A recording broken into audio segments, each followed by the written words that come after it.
Hello all and welcome to the Modern Teacher. AP High Court notification for district and subordinate court exams కి గాను మనం ఇవాళ ఒక important టాపిక్ని discuss చేసుకోబోతున్నాం.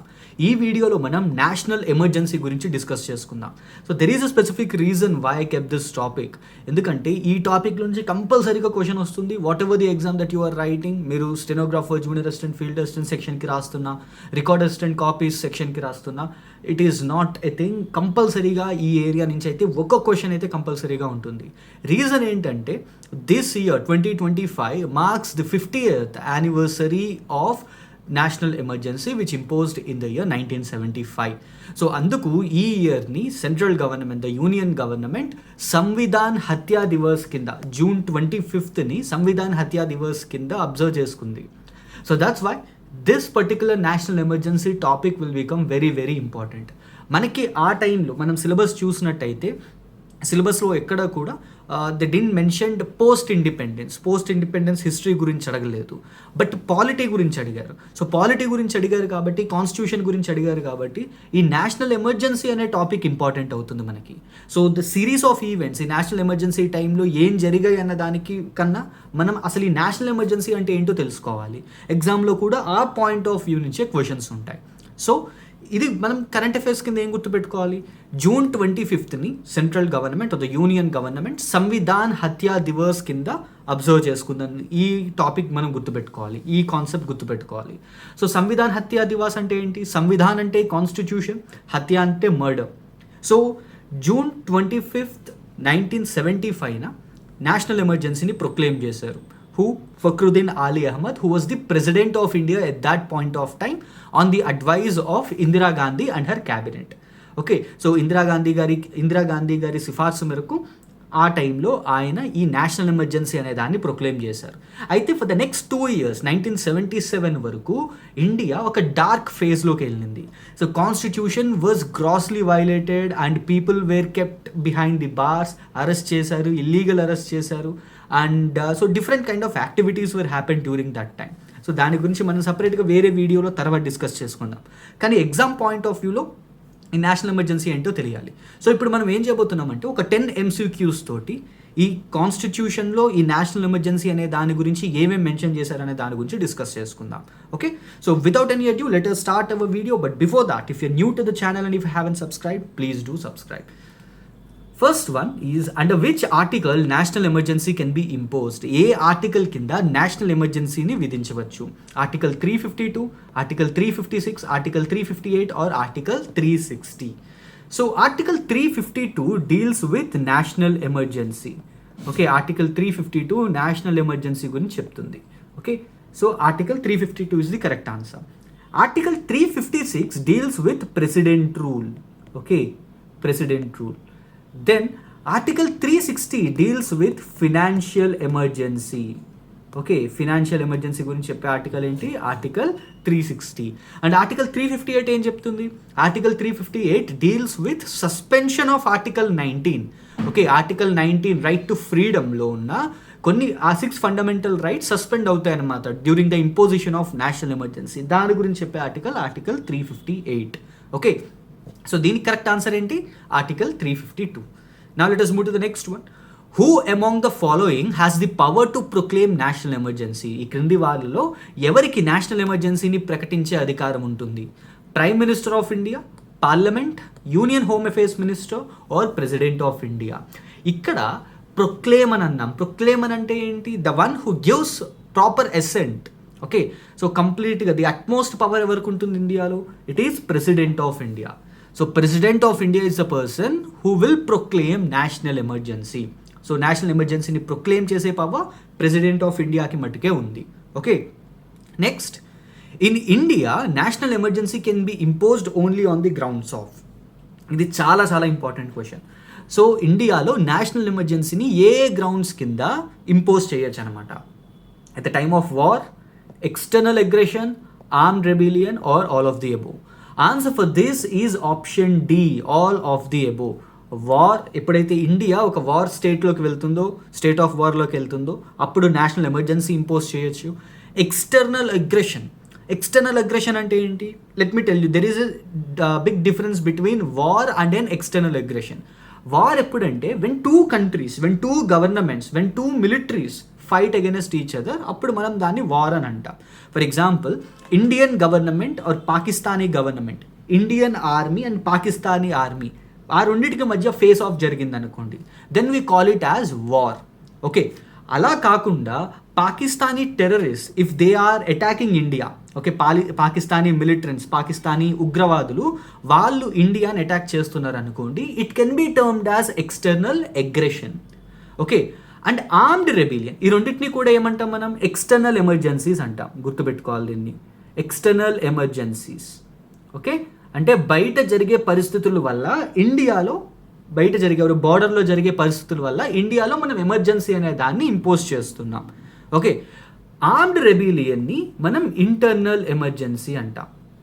ఓకే, ఆర్మ్డ్ రెబిలియన్ని ఇంటర్నల్ ఎమర్జెన్సీ అంటాం. Armed rebellion can be anything. For example ఇండియాలో ఉన్న నక్సలైట్స్ కానీ, మావోయిస్ట్ కానీ, లేకపోతే ఇండియా లోపల ఉన్న ఉగ్రవాద సంస్థలు కానీ, యాంటీ సోషల్ ఎలిమెంట్స్ కానీ వాళ్ళు గవర్నమెంట్కి అగైనెస్ట్గా విరుద్ధంగా పనిచేస్తున్నారు అనుకోండి, అప్పుడు దాన్ని ఆర్మ్డ్ రెబిలియన్ కింద మన ఇండియాలో నేషనల్ ఎమర్జెన్సీని ఇంపోజ్ చేయొచ్చు. అందుకు దీనిని ఇంటర్నల్ ఎమర్జెన్సీ అంటారు. ఈ వార్ అండ్ ఎక్స్టర్నల్ అగ్రెషన్ని ఎక్స్టర్నల్ ఎమర్జెన్సీ అంటారు. ఈ మూడు కింద మన ఇండియాలో నేషనల్ ఎమర్జెన్సీ అనే దాన్ని ఇంపోజ్ చేయొచ్చు. Under which article? Under article 352. Okay, article 352 కింద ఈ నేషనల్ ఎమర్జెన్సీని ఇంపోజ్ చేయొచ్చు. Now let us move to the next one. Till date, how many times the national emergency was imposed in India? ఇండియాలో ఈ national ఎమర్జెన్సీని ఇప్పటి వరకు ఎన్నిసార్లు ఇంపోజ్ చేశారు? 1 time, 2 times, or 3 times, 4 times? Answer ఎంత దీనికి? Answer for this is 3. ఇండియాలో, భారతదేశంలో ఇప్పటి వరకు ఈ నేషనల్ ఎమర్జెన్సీని 3 సార్లు, ఓకే, 3 సార్లు ఇంపోజ్ చేశారనమాట. ఎప్పుడెప్పుడు? Again this becomes very important. 1962లో ఒకసారి ఇంపోజ్ చేశారు. ఎప్పుడైతే ఇండియాకి చైనాకి మధ్య యుద్ధం జరిగిందో, India versus China, India China war టైంలో ఇది ఇంపోజ్ చేశారు. దాని తర్వాత ఇది చాలా కాలం పాటు కంటిన్యూషన్లో ఉందన్నమాట. ఎందుకంటే మధ్యలో 1965లో ఇండియాకి పాకిస్తాన్కి యుద్ధం జరిగింది.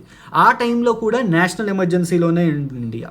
ఓకే, సో వార్ స్టేట్ కాబట్టి అప్పుడు ఈ నేషనల్ ఎమర్జెన్సీ అనే దాన్ని ఇంపోజ్ చేశారు.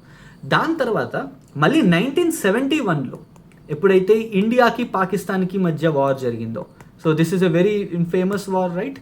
సో ఇండియా వర్సెస్ పాకిస్తాన్, మీరు గాజీ ఇలాంటి సినిమాస్ అన్ని చూస్తే మీకు అందులో తెలుస్తుంది.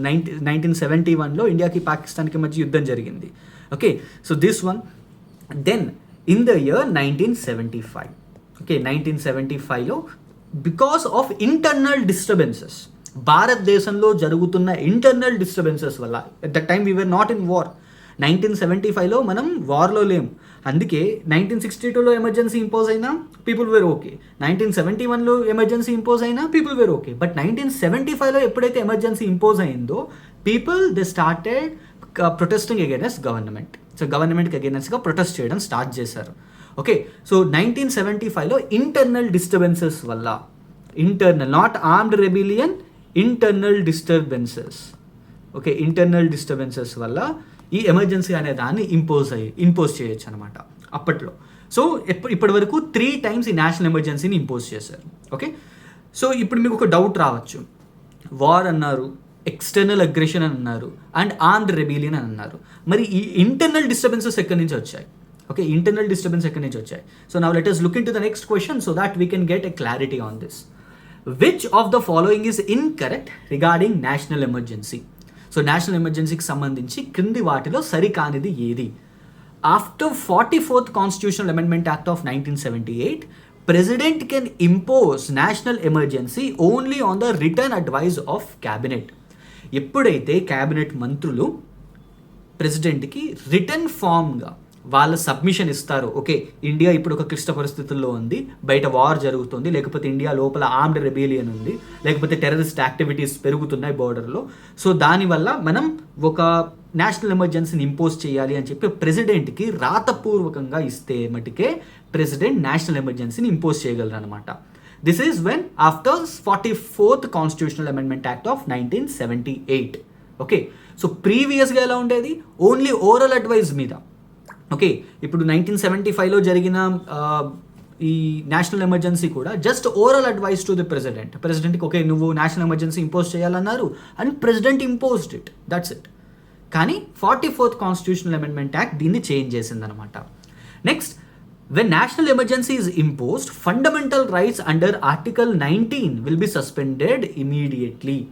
నేషనల్ ఎమర్జెన్సీ ఎప్పుడైతే నేషనల్ ఎమర్జెన్సీని ఇంపోజ్ చేస్తారో అప్పుడు ఆర్టికల్ 19లో ఉన్న ఫండమెంటల్ రైట్స్ అనేవి సస్పెండ్ అయిపోతాయి డైరెక్ట్గా. Next, in 44th constitutional amendment act of 1978 the term internal disturbance replaced with armed rebellion. Okay, so internal disturbances అనే వర్డ్ని తీసేసి ఆర్మ్డ్ రెబిలియన్ అనే దాన్ని ఇంట్రడ్యూస్ చేశారు. బికాస్ ఇంటర్నల్ డిస్టర్బెన్సెస్ వేగ్, అదొక వేగ్ టర్మ్ అనమాట. అంటే లోపల ఏం ప్రొటెస్ట్ జరిగినా కానీ, ఇండియా లోపల ఏం ప్రొటెస్ట్ జరిగినా కానీ మీరు నేషనల్ ఎమర్జెన్సీని ఇంపోజ్ చేసేసుకోవచ్చు because it is internal disturbance అని చెప్తారు. నెక్స్ట్, ఆర్మ్డ్ రెబిలియన్ అంటే ఏంటి? So people are fighting against the government with proper arms, weapons తోటి గవర్నమెంట్ని బెదిరించి, లేకపోతే కాన్స్టిట్యూషనల్ మిషనరీని, ఒక గవర్నమెంట్ మిషనరీని ఒక హార్ట్కి తీసుకొచ్చేసారనుకోండి, that can be termed as armed rebellion. Next, during national emergency all the state legislative assemblies will be dissolve. ఇప్పుడు కింది వాటిలో సరికానిది ఏది అని అన్నారు, అంటే రాంగ్ స్టేట్మెంట్ ఏది? Answer for this is option D. So మనం ఏమనుకుంటామంటే, ఓకే నేషనల్ ఎమర్జెన్సీ ఇంపోజ్ అయిన వెంటనే స్టేట్ గవర్నమెంట్స్ అన్నీ ఒక్కసారిగా ఆగిపోతాయి, all state legislative assemblies will be dissolved అని అనుకుంటాం. నో, ఈవెన్ సస్పెండ్ కూడా అవ్వవు, they will work like normally. But ఏంటంటే వాటికి పవర్స్ ఎగ్జిక్యూషన్ చేసే ఛాన్స్ ఉంటుంది అనమాట. They can't make laws, okay, or they can't implement these laws. ఎవరు ఇంప్లిమెంట్ చేస్తారు? అంతా పార్లమెంట్ చూసుకుంటుంది అనమాట, అంతా ప్రెసిడెంట్ చూసుకుంటారు. So okay, so they will just be they, అంతే ఉంటారు అంతే వాళ్ళు. Okay, and at the same time అవి డిజాల్వ్ అవ్వవు, అలాగే సస్పెండ్ కూడా అవ్వవు. ఇప్పుడు మీకు నాకు తెలిసి పైన 3 స్టేట్మెంట్స్ అర్థమై ఉంటాయి కదా, ఈ all these 3 statements are correct. Okay, only return advice మీదే ప్రెసిడెంట్ ఈ నేషనల్ ఎమర్జెన్సీని ఇంపోజ్ చేయగలరు. ఎప్పుడైతే ఫండమెంటల్ రైట్స్ అండర్ ఆర్టికల్ 352 ఎప్పుడైతే ఈ national emergency imposed under article 352, article 19లో ఉన్న ఫండమెంటల్ రైట్స్, 6 ఫండమెంటల్ రైట్స్ అనేవి సస్పెండ్ అవుతాయి అనమాట. కానీ అది కూడా ఓన్లీ 2 టైప్స్ ఆఫ్ నేషనల్ ఎమర్జెన్సీలోనే. National emergency under war, national emergency under external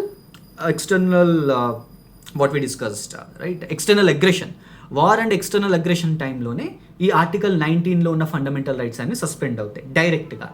but ఈ ఆర్మ్డ్ రెబెలియన్ వచ్చిందనుకోండి, president by A special order can suspend these article 19 as well.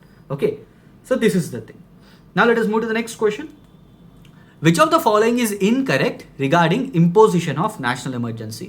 So national ఎమర్జెన్సీకి సంబంధించి ఇంపోజిషన్లో, అంటే నేషనల్ ఎమర్జెన్సీని విధింపులో సంబంధించి కింది వాటిలో సరికానిది ఏది? President can proclaim national emergency only on the return advice of the union cabinet. ఇందాక మనం చూసాం, yes it is correct. After the imposition within 30 days Lok Sabha and Rajya Sabha has to pass the motion with special majority. Okay, next, after approval emergency will be in force for an indefinite period till its revocation. అంటే ఇప్పుడు B option ఏంటి? B option తెలుగులో చెప్పలేదు, ఒకసారి మళ్ళీ తెలుగులో చెప్తాను. ఒకసారి ఇది ఇంపోజ్ చేసిన తర్వాత, ప్రెసిడెంట్ ఇంపోజ్ చేసిన తర్వాత 30 రోజుల్లో, అంటే నెల రోజుల్లోపు లోక్సభలోను రాజ్యసభలోను ఈ మోషన్ ఒక స్పెషల్ మెజారిటీ తోటి పాస్ అవ్వాలి. అప్పుడే ఈ నేషనల్ ఎమర్జెన్సీ అనేది ఉంటుంది. ఓకే, నెక్స్ట్, ఆఫ్టర్ ఒకవేళ వీళ్ళు అప్రూవ్ చేశారనుకోండి, లోక్సభ అండ్ రాజ్యసభ అప్రూవ్ చేసిన తర్వాత దీనికి ఎండ్ టైం లేదు ఈ నేషనల్ ఎమర్జెన్సీ దానికి. ఎప్పుడైతే ప్రెసిడెంట్ దీన్ని తీసేయాలి అని అనుకున్నారో అప్పటి వరకు కూడా ఈ నేషనల్ ఎమర్జెన్సీ ఫోర్స్లో ఉంటుంది. It will be in force for a indefinite period. President under article 359 can suspend any fundamental right except article 20 and article 21. Okay, ఇప్పుడు ఇందులో సరికానిది ఏది? ఇన్కరెక్ట్ స్టేట్మెంట్ ఏది? ఇప్పుడు ఫస్ట్ ఒకసారి బి ఆప్షన్ చూద్దాం. 30 రోజుల్లో లోక్సభలో రాజ్యసభలో ఈ మోషన్ అనేది స్పెషల్ మెజారిటీ తోటి పాస్ అవ్వాలి. స్పెషల్ మెజారిటీ అంటే ఏంటి? 2/3 members present and voting of the total strength of the house. Okay, total strength of the హౌస్లో 2/3 of the members present and voting. Okay, not total strength, 2/3 of the members present and voting ఉండాలన్నమాట లోక్సభలోను రాజ్యసభలోను. And this to be passed in 30 days. ఇంపోజ్ చేసిన 30 రోజుల్లోపు ఇది pass అయిపోవాలి. Okay, so B is correct. లోక్సభలో రాజ్యసభలో ఈ మోషన్ స్పెషల్ మెజారిటీతో పాస్ అవ్వాలి. అండ్ ఇది అప్రూవ్ అయిన తర్వాత ఎన్ని నెలల పాటు లేదా ఎన్ని సంవత్సరాల పాటు ఉంటుంది? ఫర్ షూర్గా ఇదైతే డెఫినెట్ పీరియడ్, ఇండెఫినెట్ పీరియడ్ ఉండదు కదా, అంటే ఎండ్ లిమిట్ లేకుండా ఉండదు కదా. So it will be in force for a period of 6 months.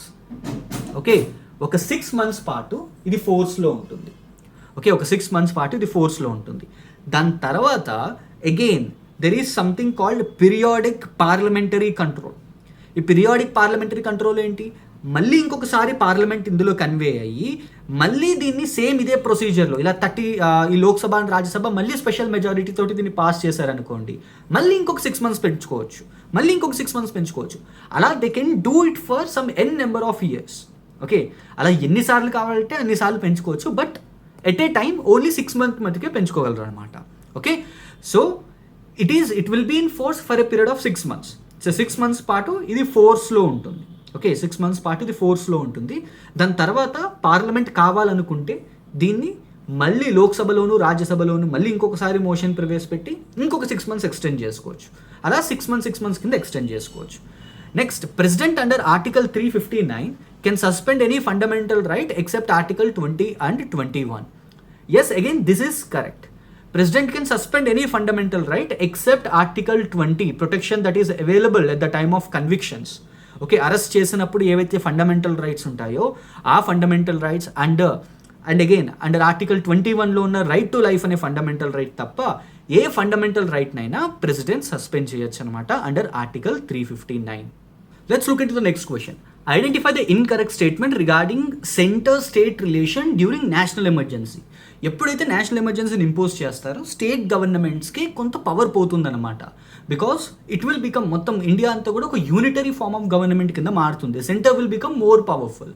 అయితే ఇప్పుడు ఇందులో ఇన్కరెక్ట్ స్టేట్మెంట్ ఏది అని అడుగుతున్నారు. నేషనల్ ఎమర్జెన్సీ సమయంలో కేంద్ర రాష్ట్ర సంబంధాలకు సంబంధించి తప్పుడు ప్రకటన గుర్తించండి. During emergency parliament has the power to enact laws for state legislative assemblies. Parliament has power to make laws even on the state subjects. The state legislative assemblies will not be suspended, but the distribution of powers between state and center will be suspended. The term of state legislative assemblies can be extended up to 6 months by a law. Okay, ఇప్పుడు కిందలో incorrect statement ఏది? ఇప్పుడు ఒక్కొక్క statement చూద్దాం and వాటికి Telugu explanation కూడా మీకు ఇస్తాను. ఎప్పుడైతే నేషనల్ ఎమర్జెన్సీని ఇంపోజ్ చేస్తారో ఈ లా మేకింగ్ పవర్ అనేది స్టేట్ లెజిస్లేటివ్ అసెంబ్లీస్కి పోయి పార్లమెంట్ దగ్గరికి వెళ్ళిపోతుంది అనమాట. So parliament will enact laws for the state legislative assemblies. Okay, so first statement is correct. Parliament has power to make laws even on the state subjects. ఇప్పుడు మనకి 7th schedule of the కాన్స్టిట్యూషన్లో distribution of powers అని ఉంటుందన్నమాట. ఆ distribution of powers ఏంటి? State దగ్గర కొన్ని powers ఉంటాయి, వాటిని మనం స్టేట్ సబ్జెక్ట్స్ అంటాం. అండ్ ఈ స్టేట్ సబ్జెక్ట్స్ మీద పవర్ లాస్ తయారు చేసే చట్టాలు చేసే అధికారం ఎవరికి ఉంటుంది? స్టేట్ గవర్నమెంట్స్కి ఉంటుంది. అలాగే యూనియన్ లిస్ట్ అని ఒకటి ఉంటుంది. ఆ యూనియన్ లిస్ట్లో కేంద్రం ఏవైతే చట్టాలు చేయాలో, ఏ సబ్జెక్ట్స్ మీద చట్టాలు చేయొచ్చు అనేది ఆ సెంట్రల్ లిస్ట్లో, ఆ యూనియన్ లిస్ట్లో ఉంటుంది. అండ్ ఈ రెండు కలిపి చేయడానికి ఒక కాన్కరెంట్ లిస్ట్ అని చెప్పి ఒకటి ఉంటుంది. అయితే ఇప్పుడు ఈ స్టేట్ సబ్జెక్ట్స్ మీద కూడా పార్లమెంట్కి లాస్ తయారు చేసే అధికారం వస్తుంది అనమాట, చట్టాలు చేసే అధికారం వస్తుంది. Okay, so B is also correct. Next, ఇది మీకు ఇందాక కూడా చెప్పాను, state legislative assemblies will not be suspended, but the distribution of powers between state and centre will be suspended. Okay, so ఇప్పుడు స్టేట్ దగ్గర ఉన్న పవర్స్ కూడా, ఆ సబ్జెక్ట్స్ కూడా సెంటర్ దగ్గరికి వెళ్ళిపోతాయి అనమాట. So even C is correct. ఇప్పుడు డి ఆప్షన్ చూద్దాం. The term of state legislative assemblies can be extended up to 6 months by a law. ఇప్పుడు ఒకవేళ ఆ టైంలో ఎలక్షన్స్ కండక్ట్ చేసే మెకానిజం సరిగ్గా లేదనుకోండి, అప్పుడు ఏం చేయొచ్చు అంటే ఐదర్ పార్లమెంట్ అయినా కానీ లేకపోతే స్టేట్ లెజిస్లేటివ్ అసెంబ్లీస్ అయినా కానీ వాటి టర్మ్ని పెంచుకోవచ్చు అనమాట. ఇప్పుడు పార్లమెంట్ టర్మ్, లోక్సభ టర్మ్ ఎంత ఉంటుంది? 5 years ఉంటుంది. స్టేట్ లెజిస్లేటివ్ అసెంబ్లీస్ టర్మ్ ఎంత ఉంటుంది? 5 years ఉంటుంది. అయితే by law it can be extended by another 1 more year. Not 6 months కాదు, 1 year పాటు, అప్ టు 1 year ఇవి ఎక్స్టెండ్ చేసుకోవచ్చు అనమాట. Okay, up to 1 year. Okay, it can be 6 months, 7 months, but maximum ఎంత? 1 year. కానీ తర్వాత మళ్ళీ కావాలంటే ఇంకొక లా తోటి దాన్ని ఎక్స్టెండ్ చేసుకోవచ్చు. Okay, so this is the thing. Next, identify the incorrect statement regarding revocation of national emergency. National emergency రద్దు చేయడానికి సంబంధించిన తప్పుడు ప్రకటన ఏంటో చెప్పండి. President can revoke national emergency on the advice of cabinet. So ఇందాక క్యాబినెట్ అడ్వైజ్ చేస్తే national emergency impose చేశారు. ఇప్పుడు క్యాబినెట్ అడ్వైజ్ చేసింది అనుకోండి, నేషనల్ ఎమర్జెన్సీని రివోక్ చేసేసేయండి, రిమూవ్ చేయండి అని చెప్పింది అనుకోండి, ప్రెసిడెంట్ నేషనల్ ఎమర్జెన్సీని రివోక్ చేయాలి. 1/10 of the MPs of Lok Sabha can write to Speaker or President for the sitting for the sitting of special sitting. If Lok Sabha passes it with simple majority, then President should revoke the emergency. Rajya Sabha has no power in revocation of national emergency or none of the above. Answer ఏంటి దీనికి? Answer is none of the above because all these 3 statements are correct. 3 స్టేట్మెంట్లు కూడా కరెక్టే, incorrect statement ఏది లేదు ఇందులో. First statement is correct డైరెక్ట్గా, ఎందుకంటే ప్రెసిడెంట్ ఈ క్యాబినెట్ చేసిన అడ్వైస్ మేరకు ఈ నేషనల్ ఎమర్జెన్సీ అనే దాన్ని ఇంపోజ్ చేశారు. ఇప్పుడు క్యాబినెటే చెప్తుంది అనమాట ఈ నేషనల్ ఎమర్జెన్సీని తీసేయండి అని చెప్పి. So president need to accept that. Okay, that is one.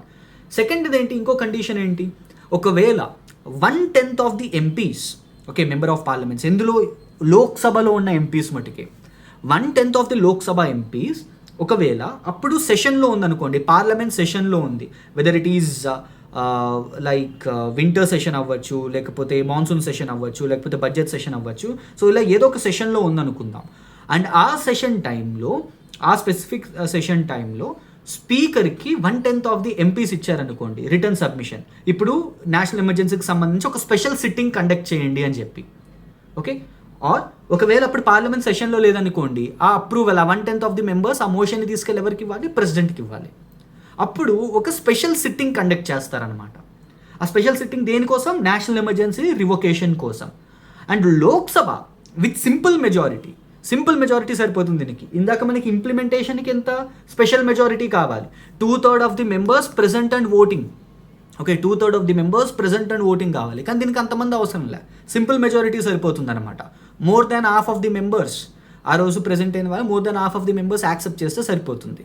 అప్పుడు president should revoke this emergency. ఒకవేళ ఇది కనుక పాస్ అయింది అనుకోండి, ప్రెసిడెంట్ ఆ ఎమర్జెన్సీని revoke చేసేయాలన్నమాట.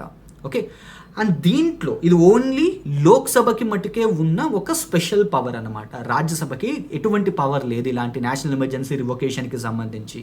So Rajya Sabha has no power in revocation of national emergency. Okay, అందుకు ఆల్ ABC ఆర్ కరెక్ట్, అందుకు none of the above is the answer. Okay, now next one. Who was the President of India on 25th June 1975 when national emergency was proclaimed? National emergency ప్రకటిస్తున్నప్పుడు భారత రాష్ట్రపతి ఎవరు? Fakhruddin Ali Ahmed, Indira Gandhi, BD Jatti or Neelam Sanjiva Reddy? Answer for this is option A, Fakhruddin Ali Ahmed. Okay, so Indira Gandhi advice మేరకు ఈయన national emergency అనే దాన్ని impose చేశారు. Okay, అది ఓరల్ ఇన్స్ట్రక్షన్ అయ్యింది. సో దానివల్ల ఒక 2 సంవత్సరాల పాటు భారతదేశం ఒక అంధకారంలోకి వెళ్ళిపోయిందన్నమాట. ఓకే, అందుకే ఈ సంవత్సరం సంవిధాన్ హత్యా దివాస్ 50 సంవత్సరాలు పూర్తి చేసుకుంది ఈ నేషనల్ ఎమర్జెన్సీ. అందుకు ఈ సంవిధాన్ హత్యా దివాస్ అనే దాని కింద ఈ June 25th మనం అబ్జర్వ్ చేసుకున్నాం అన్నమాట. Okay, next, now let us move to the next question and the last question. The concept of emergency provisions are adopted from the constitution of. Okay, emergency ప్రొవిజన్కి సంబంధించిన ఈ అంశాలు ఏవైతే ఉన్నాయో అవి ఏ రాజ్యాంగం నుండి స్వీకరించబడ్డాయి? Weimar constitution of Germany, government of India act of 1935, united states of America's constitution or Australia's constitution? Answer for this is option B, government of India act of 1935. Okay, so government of India act 1935లో ఎమర్జెన్సీకి సంబంధించిన provisions ఉన్నాయి and మనం ఆ ప్రొవిజన్స్నే Indian కాన్స్టిట్యూషన్లో కూడా enable చేసుకున్నాం అన్నమాట. అయితే ఇక్కడ మిమ్మల్ని కన్ఫ్యూజ్ చేసే క్వశ్చన్ ఒకటి రావచ్చు. ఇంకోటి ఏంటంటే powers of centre during national emergency. Okay, powers of centre during national emergency.